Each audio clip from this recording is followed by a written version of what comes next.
Avançamos agora para a conversa com Alexandre Valentim Lourenço, presidente do Conselho Regional do Sul da Ordem dos Médicos. Muito boa noite, obrigada por estar connosco. E com a descida dos números de infecções, também de internamentos, como está a pressão dos hospitais no país? Neste momento a pressão nos hospitais mantém-se a mesma, porque o número de internamentos novos tem diminuído, mas estes doentes são doentes que ainda mantêm muito tempo, quer em unidades de cuidados intensivos, quer em enfermarias dedicadas. E por isso esperemos que esta diminuição de novos casos seja mantida e continue a decrescer o número de casos, para que dentro de 2, 3 semanas a pressão permita retomar gradualmente todas as atividades que têm ficado para trás. Para responder às necessidades da pandemia, o SNS vai contratar mais profissionais de saúde, aumentar também o valor pago pelas horas extraordinárias. Como é que classifica esta medida?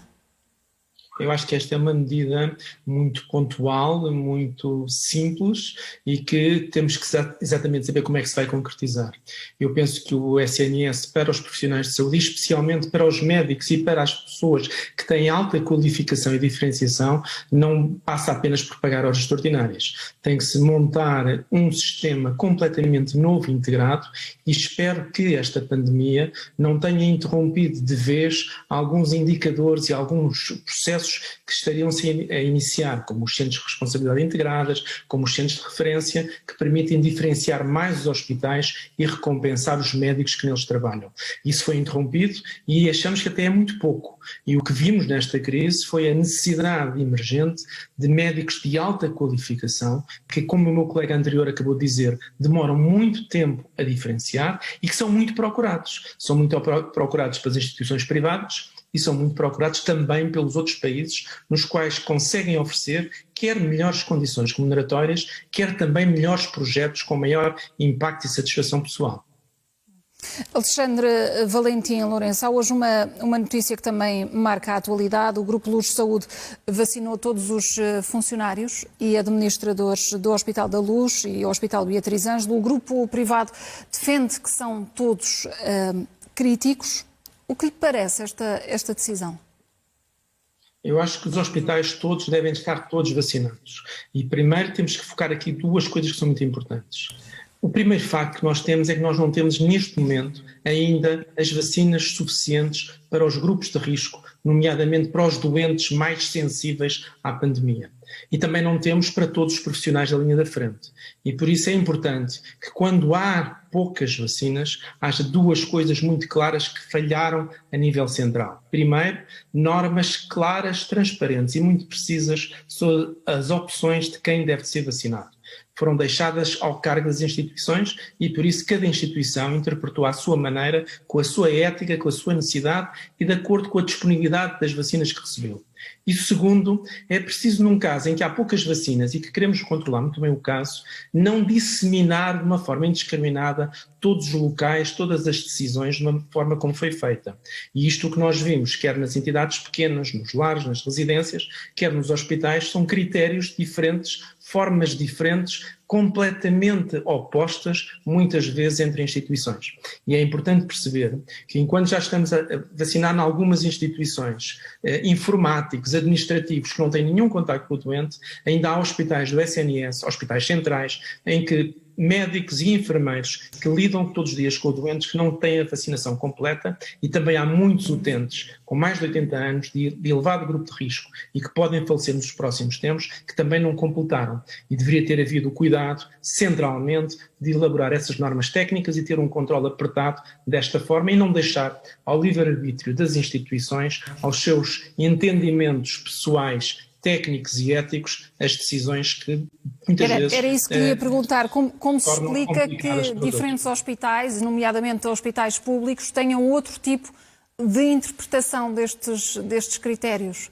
A Presidente Executiva do Grupo Luz Saúde, como lhe disse, foi aquela justificação e salientou que os administradores tomam todos os dias centenas de decisões críticas e que por isso faz sentido que todos os profissionais de saúde do hospital estejam vacinados.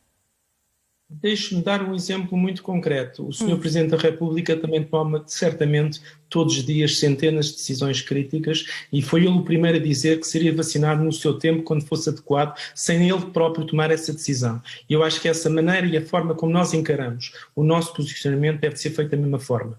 Eu próprio já fui vacinado, mas esperei pela minha vez, apesar de operar doentes com Covid e de estar todos os dias no Hospital Central, e não fui o primeiro e não serei o último, e ainda há muitos colegas meus que lidam diretamente nos hospitais públicos com doentes com Covid que ainda não completaram a sua vacinação. O que deve acontecer? O que é que deve mudar então no plano de vacinação? Controle, normas bem claras e bem determinadas, mas muito do mal já está feito e depois de casa roubada, trancas na porta, normalmente não resolve o problema que já foi cometido. E usando um outro provérbio, em casos em que não há pão, todos ralham e ninguém tem razão. Não há vacinas para todos e por isso temos de ser muito cuidadosos na forma como são feitas e não estarmos sempre a apontar o dedo aos imensos erros e alterações que tem havido neste processo de vacinação, que vai tardar em chegar às pessoas que mais precisam deles, que são os utentes mais velhos, com mais morbilidades e as que têm mais risco de morrer ou ter uma incapacidade grave face à pandemia. Se olharmos ainda para os ecos dos casos das irregularidades, o Primeiro-Ministro disse hoje que estes casos, estas denúncias, no fundo, de vacinação indevida que não colocam em causa este processo de vacinação e que ele está a decorrer com muito sucesso. Tem essa opinião também? Eu acho que o processo de vacinação está a decorrer com o sucesso que a disponibilidade das poucas vacinas que chegam tem permitido. Se nós tivéssemos um afluxo grande por parte dos fornecedores de vacinas, nós não teríamos estas questões. Não estaríamos agora a apontar dedos, porque teríamos um grande número de vacinas distribuídos a todos de uma forma atempada e ao mesmo tempo. E era natural que nesta fase inicial isso acontecesse, porque iniciámos sucessivamente vários processos de vacinação sem concluir adequadamente todos os que ficaram para trás. E é importante garantir, primeiro, que os que mais necessitam usam primeiro, independentemente da posição que têm ou não no hospital. Não acho normal que um informático ou um técnico até podia estar em teletrabalho esteja a ser vacinado em detrimento dos médicos e dos enfermeiros que estão a trabalhar e a ver doentes e a garantir o funcionamento das consultas, não só por eles, mas também pelo risco que eles têm de transmitir a doentes sem patologia Covid que vão aos hospitais. E centros de saúde, claro. Alexandre Valentim Lourenço, já há um novo coordenador da Task Force, Henrique Gouveia e Melo. Preenche os requisitos para corrigir as falhas até aqui? Não tenho conhecimento suficientemente detalhado da pessoa, nem de toda a constituição da Task Force. Será um desafio grande pela frente. A fazer isso. Eu acho que depois dos erros que foram cometidos é mais fácil começar a corrigir a trajetória e esperemos que assim o faça, mas ainda temos desafios muito grandes porque a verdadeira vacinação em massa ainda não começou e quando ela começar o processo tem que estar oleado, tem que estar com a logística bem determinada, porque senão nós teremos não só estes casos como outros que não são exclusivos do nosso país. São sempre, que problemas é que antevê? O que é que gostaria que estivesse a ser discutido neste momento na preparação para evitar eventuais falhas futuras? Nós temos que chegar a todas as pessoas que precisam e temos que chegar a toda a população. O número de vacinas que sempre foram afirmados que nós temos contratualizados permitem vacinar esta população e sobrarem doses de vacinas. O que significa que temos que ser muito práticos e pragmáticos na forma como a desenhamos. As comissões técnicas têm que ter o poder suficiente para tomar as decisões adequadas e essas comissões técnicas não devem sofrer pressões políticas nem outro tipo de pressões que perturbem o discernimento na tomada das decisões, porque muitas vezes vemos zigue-zagues nas decisões, são tomados por múltiplas pressões de vários sítios e elas não são boas num processo que devia de ser ordeiro, científico e tecnicamente correto para vacinar depressa e bem quem mais precisa. Parece-lhe que as pressões políticas estão a sobrepor-se neste momento à eficácia deste processo? Eu vou dizer que, para além das posições políticas, a própria comunicação social faz pressão sobre os políticos e os políticos depois tomam decisões dessa forma. É uma pressão da sociedade. Acho que, para já, há algo bom que é preciso perceber. A população quer, em grande parte, ser vacinada e perceber os benefícios da vacina, quer a nível individual, quer coletivo. E isso há alguns meses atrás nós ainda estaríamos a discutir de uma forma errada e na própria comunicação social que a vacina podia trazer problemas e a vacina não o traz. Devemos alargar e fortalecer este processo de vacinação. E devemos continuar a tratar todos os doentes, também não Covid, e de forma a rapidamente voltarmos a ter atividade própria para as outras doenças.